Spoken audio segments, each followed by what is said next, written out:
राजनाथ सिंह ब्रह्मोस की पहली खेप को रवाना करने के लिए लखनऊ में मौजूद थे। योगी आदित्यनाथ उनके साथ दिखाई दे रहे थे। वहां से उनके कुछ बयान आए हैं। उन्होंने कहा है कि अब 1 इंच भूमि भी पाकिस्तान की बची नहीं है जो ब्रह्मोस की रेंज में ना हो। और आसिम मुनीर का बयान आपने सुना ही होगा। एबटाबाद में उन्होंने किस तरह की फिर से बकवासबाजी की है। और क्या लग रहा है आपको, क्या सिचुएशन है इस समय भारत और पाकिस्तान के बीच में? पहले दो हल्की चीज बोलूंगा सर। एबटाबाद एक ऐसी जगह है जिसके जो इनका कसूर करके जो इनका मिलिट्री एकेडमी है उसके गेट पे खड़े हो तो आपको सामने उसामा बिन लादेन का घर दिखता है। यस। ठीक है, तो एक वो है। दूसरा, योगी जी वहां पर खड़े थे, मेरे ख्याल से योगी जी सोच रहे होंगे यार ये ब्रह्मोस को छोटा करके बुलडोजर पे कैसे फिट किया जाए। पहले सर आसिम मुनीर पे आता हूँ। देखिए आसिम मुनीर की हालत थोड़ी इस टाइम पे ऑल्दो काफी स्ट्रांग है वो पाकिस्तान के अंदर, लोग समझते हैं कि वो उस जाने वाला है, फेंक देंगे उसको, नहीं। उसने जो भी चीजें करी है अपनी पोजीशन स्ट्रेंथन करने के लिए करी है। और एक इम्पैक्ट ऐसा आया है कि अगर आप देखें पाकिस्तान में प्रोटेस्ट करने से पहले लोग सोचेंगे अभी अगर 200 250 लोग 300 लोग मरते हैं एक प्रोटेस्ट के अंदर तो एक कि यार ये करना है कि नहीं करना। और ये पहले भी करा है इसने, इमरान खान के साथ जो प्रोटेस्ट हुआ था वैसे ही मारे थे काफी लोग। तो अंदर की पोजीशन उसकी काफी स्ट्रांग है सर, उसके अंदर कोई डाउट नहीं है, उसको चैलेंज करने वाला कोई नहीं है अभी इस टाइम पे आर्मी के अंदर। हैविंग सेड दैट, ये जो अफगानिस्तान के साथ चीजें हुई उसके बाद आपकी तरफ से जो स्टेटमेंट्स आए, उसके बाद आपकी तरफ से जो हिंट्स आने शुरू हो गए कि हम कर रहे हैं, ये कर रहे हैं, वो कर रहे हैं, उससे कहीं ना कहीं एक इनको झटका तो लगा है। इनको ये समझ में नहीं आया है कि हुआ कैसे एकदम से ही जिसको हम खाना खिलाते थे, ये करते थे, वो आके हमसे लड़ना शुरू हो गई, ये हुआ कैसे। बट देखिए एक चीज है, पाकिस्तान के पास अभी दोस्त यार हैं, आप देखते हैं टर्की, कतर इन लोगों के पास भागा होगा, बेसिकली अमेरिका के पास भागा, सर बचाओ। अब अमेरिका के पास भागा, उसने इन दोनों को लगा लिया, अच्छा यार बात करो, खत्म करो यहाँ पर। लेकिन सबसे बड़ा सवाल यहाँ पर पाकिस्तान के ऊपर, देखिए आपकी तरफ से एक कांस्टेंट प्रेशर डालने की कोशिश की जा रही है, क्योंकि आपको पता है अभी इस टाइम पे पाकिस्तान दूसरी तरफ एंगेज्ड है। अब अगर वो दूसरी तरफ देख रहा है तो आप यहाँ से अगर थोड़ा सा भी अपने आप को ऐसे करके भी हिलाओगे ना तो पाकिस्तान डरेगा बहुत बुरी तरह से। और जब डरता है कोई सर, फिर बेवकूफी के काम करता है। बेवकूफी के काम इस टाइम पे आपके लिए बड़ा फायदेमंद होगी अगर कुछ पाकिस्तान बेवकूफी करता है। दूसरा, अगर कल का लेक्चर आप बड़े ध्यान से सुने, उसने न्यूक्लियर थ्रेट नहीं दी। उसने बोला कि एक वॉर पॉसिबल नहीं है न्यूक्लियराइज्ड एनवायरनमेंट के अंदर।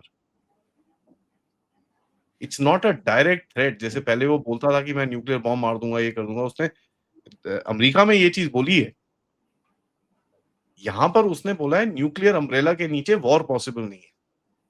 अमेरिका में तो बहुत खतरनाक बात उन्होंने कही थी कि हम 2/3 दुनिया को ले मरेंगे, कुछ इस तरह हाँ, की बात कही थी आधी दुनिया उन्होंने। लेके आधी दुनिया लेके मर जाएंगे हम लोग। हम्म। ये बड़ा एक डिफरेंस है, आपको ये देखना चाहिए। यहाँ पर मैं इसको सर गीदड़ की बोलूंगा। एक ना एक कहीं ना कहीं अपने अंदर भी, क्योंकि इतनी जोर से आप अफगानिस्तान की तरफ से भी ठुके हो, इस तरफ से भी ठुके हो, तो एक मिलिट्री के अंदर एक लोग सोचना तो शुरू करते हैं, यार ये हुआ क्या, दोनों तरफ से ठुक गए हम तो। उस चीज को थोड़ा बोल्स्टर अप करने के लिए, थोड़ा सा जोश डालने के लिए उसके अंदर कि नहीं यार कुछ नहीं है, सब बढ़िया है, मैं मेरे पास देखो अभी बम बम पटाखे भी बचे हुए हैं। तो एक वो दिखाने की चीज है। दूसरा, जैसे आपने बोला सऊदी अरेबिया, इसके बारे में तो बहुत लोग सवाल पूछ रहे हैं, यार ये गया कहाँ। वो उनसे नहीं नहीं वो नहीं नहीं ऐसे ये वो। अब देखिए सर, इसमें सोने पे सुहागा बताऊं, सऊदी अरेबिया ने पाकिस्तान के साथ डील तो करी, लेकिन सऊदी अरेबिया अभी इस महीने या अगले महीने में एमबीएस साहब जाएंगे, क्या नाम है, अपने ट्रम्प साहब से मिलने के लिए। और वहां पर वो एमबीएस ट्रम्प के साथ एक डिफेंस डील साइन कर रहे हैं। देखिए सर, पाकिस्तान को इन्होंने एक बड़ी टेबल पे बिठाया, लेकिन पाकिस्तान को सोचना कि वो एक बड़ा साहब है, ये दो अलग चीजें हैं सर। ठीक है, आपकी ऑर्गेनाइजेशन के अंदर जब कोई आप मीटिंग करते हो तो आप हर लेवल के स्टाफ को बिठा के बात करते हो उनसे। ठीक है, कई स्टाफ जो होते हैं वो मेन होते हैं, सीईओज होते हैं, सीएफओज होते हैं, जो आपके मेन मैनेजर्स होते हैं, जनरल मैनेजर्स होते हैं, ये होते हैं, और कई लो लेवल के स्टाफ्स भी होते हैं। पाकिस्तान उस लो लेवल स्टाफ से भी नीचे है सर। पाकिस्तान एक हीरा मंडी है सर, उसका यूज़ किया जा रहा है। पाकिस्तान को यूज़ करने का सबसे बड़ा है कि भई वो इज़राइल की रिकॉग्निशन करेगा, और ये चीज़ बहुत टाइम से पाकिस्तान के टीवी में चल रही है। उसी के लिए वो टीएलपी वाले बाहर निकले, जिनमें से 200-300 उनको मार दिए। तो ये बड़ा एक टेढ़ा-सा जगह है, और अब सीज़ फायर करने भाग गए। अब सीज़ फायर भी टर्की और कतर करा रहे हैं, वो भी दोनों अमेरिका। सबसे बड़ा सवाल तो मैं ये पूछता हूँ कि भाई तालिबान को भी तो अमेरिका पैसे देता है। सही है। जी, और दूसरा छोटा-सा सवाल ये है कि सर चाइना एक ऐसा देश है जिसने आपको भारत से बचाया। आपने 5 मिनट नहीं लगाए उठ के उसकी गोदी से उठ के दूसरे की गोदी में घुसने के लिए। सो आसिम मुनीर के ऊपर कई सवाल पूछे जा रहे हैं इस बारी। एंड ये एक पहला आर्मी चीफ है सर, जिसको नाम से बुलाते हैं लोग। मैंने पहले कभी पाकिस्तान में आर्मी चीफ की पोजीशन को ऐसा कभी बोलते हुए किसी से सुना नहीं है कि भई उसको नाम से बुलाया जाए। ये पहला आर्मी चीफ है जहाँ पर नाम से बुलाया जा रहा है। तो एक बड़ा इंटरेस्टिंग सी चीज़ है। और तीसरा मोस्ट इम्पोर्टेंट चीज़ क्या है सर, पाकिस्तान में इस यही चीज़ बिकती है कि ओ देखो हमारे फौजी ने, देखो तुम्हारी तो भारत की तो हम सीधा कर देंगे तुमको। पाकिस्तान में 6 5-6 क्रिकेटर जो मारे अफ़गानिस्तान में, वो सोचते हैं उन्होंने बहुत अच्छा काम करा है। सर जब एक ऐसे देश का या एक एक एक गुट लोगों का दिमागी हालत या दिमागी जो माइंडसेट होता है, वो ऐसा रहेगा, तो फिर सर आगे कोई क्या इनसे बात कर सकता है? कोई क्या बोल सकता है? सही है। ये गीदड़ भभकियाँ हैं, अपने इंटरनली लोगों को थोड़ा-सा सुनाने के लिए है कि नहीं-नहीं देखो मैं भी यहाँ पर हूँ। तीसरा चीज़, जब भी आप न्यूक्लियर का नाम लेते हो, हर कोई घूम के देखता है क्या बोला? तो वो भी होता है।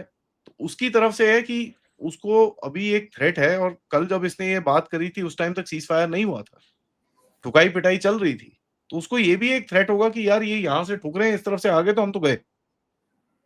तो एक न्यूक्लियर चीज़ बाहर रख दो कि भैया मैं बम चला दूँगा, ये वो एंड ऑल दैट। तो एंड कहीं न कहीं मुझे ऐसा लगता है सर, जो ये ट्रम्प के साथ मीटिंग-वूटिंग करके आता था ना, ट्रम्प ने कहीं न कहीं इसको बोल दिया है, नहीं-नहीं-नहीं तू टेंशन मत ले, मोदी कुछ नहीं करेगा तेरे को। तो इसको थोड़ा वो कॉन्फिडेंस है, ठीक है? अब वो ज़माने में मोदी साहब की और ट्रम्प साहब के जो बाद में उसके बाद जो झगड़े हुए हैं, और जो गंदा खून निकला है पिछले 3-4 महीने में, उस टाइम पे अगर आप देखें मार्च, अप्रैल, मई, जून के टाइम पे नहीं था वो। थोड़ी-सी एक मिसअंडरस्टैंडिंग थी ऑपरेशन सिंदूर के बारे में, बट जहाँ पर इसने ये टैरिफ-वैरिफ डाले, उसके बाद तो कहानी कचरे के डिब्बे में चली गई। सही।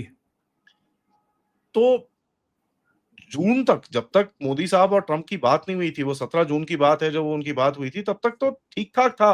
कोई ऐसा हिंट नहीं था कि इन दोनों के रिलेशंस खराब हो चुके हैं। वहाँ से पहला हिंट निकला कि यार ये तो गड़बड़ी हो गई है। और उसके बाद चीज़ें आपको पता चली कि फ़रवरी में जब मोदी जी वहाँ पर गए थे, उन्होंने कुछ बकवास करी थी मोदी जी के सामने, मोदी जी ने उनको अलग कर दिया था, उसके बाद से टेंशन चल रही है ये। तो पाकिस्तान इसका फ़ायदा उठाने की कोशिश कर रहा था। अब ये फँस गया है सर बीच में। क्योंकि सबसे बड़ा सवाल मैं आपसे ये पूछूँगा, क्या इसने अभी जो सीज़फायर करा है, क्या टीटीपी मानेगी? अब मैं आपको बताता हूँ, मेरे सामने मैंने दोपहर में ट्वीट करा था। लक्की जी। मारवा में उनकी एक पाइपलाइन जाती है सर, एलपीजी की। टीटीपी ने वो उड़ा दी इनकी पाइपलाइन। तो अब क्या करेंगे? ये हमला नहीं करेंगे अफ़गानिस्तान पे? क्या करेंगे? सहेंगे ये जान ले। तो ये अब ये कहाँ फँस गए हैं आके सर, पाकिस्तान होता है ना, वो लोग बोलते हैं रॉकेट से बच के रहो, ये रॉकेट के ऊपर जाके बैठ जाता है। फिर जी, बोलता है जी। यार मेरा पिछवाड़ा जल गया, मैं उड़ रहा हूँ ऊपर-नीचे, मैं गिरने वाला हूँ, ये वो। अब उसमें कोई कोई कुछ नहीं कर सकता है इसका। मोस्ट इम्पोर्टेंटली देखें सर, तालिबान के साथ सबके अच्छे रिश्ते हैं यहाँ पर। उनका ऑफिस कतर के अंदर है। सऊदी अरेबिया उनको पैसे देता है, यूएई उनको पैसे देता है, अमेरिका उनको पैसे देता है, हम उनको पैसे देते हैं, रशिया उनको पैसे देता है, चाइना उनको पैसे देता है, ईरान उनको पैसे देता है। तो ये करने की क्या कोशिश कर रहा था मुझे नहीं पता। अगर एक तरफ मान लेते हैं कि अमेरिका के बोलने पे इसने हमला करा है, ठीक है, एक तरफ वो भी मान लेते हैं, तो अमेरिका क्यों लड़वा रहा है इसको फिर? वो भी ऐसे बंदे से जिसको वो खुद पैसे देता है। तो ये मतलब अब सर ये वही है, देखिए इनको कहीं न कहीं एक क्राइसिस चाहिए होती है अपने देश के अंदर। तभी एक वो स्ट्रॉन्ग मैन इमेज जो है आसिम मुनीर की वो बरकरार रहेगी। एक पॉइंट वो है, नहीं तो लोग पूछेंगे जी हमारे घर में खाना नहीं है, हमारे घर में आटा नहीं है, हमारे घर में ये नहीं है, हमारे घर में वो नहीं है, तो फिर क्या जवाब दोगे? अभी तो बोल सकते हो देखो ये भारत तंग कर रहा है, भारत ये कर रहा है। देखो, देखो, देखो ये अफ़गानिस्तान देखो भारत का प्रॉक्सी है, वो ये कर रहा है। बोल ही रहे हैं ना सर भारत की वजह से लड़ रहे हैं ये लोग। तो बस फिर इनको वही दिखाना है सर, अपने घर में दिखाना है ये चीज़ कि यार ये देखो। और मैं ये पूछना चाहूँगा डोनाल्ड ट्रम्प जो सारी लड़ाइयाँ बंद करता है, इसने इसने इतने टाइम तक अभी तक क्यों चुप है? आसिम मुनीर तो इसका सबसे फेवरेट बंदा है ना, तो बंद कराना उसको लड़ाई को। कतर और टर्की को क्यों भेजा? तूने अपने आप क्यों नहीं अभी तक क्रेडिट लिया? अभी तक ट्वीट क्यों नहीं आया तेरा? बिल्कुल। तो ये बड़ी इंटरेस्टिंग सी चीज़ है, जहाँ पर हमको समझ में आना चाहिए कि पूरा गेम थोड़ा अलग है सर।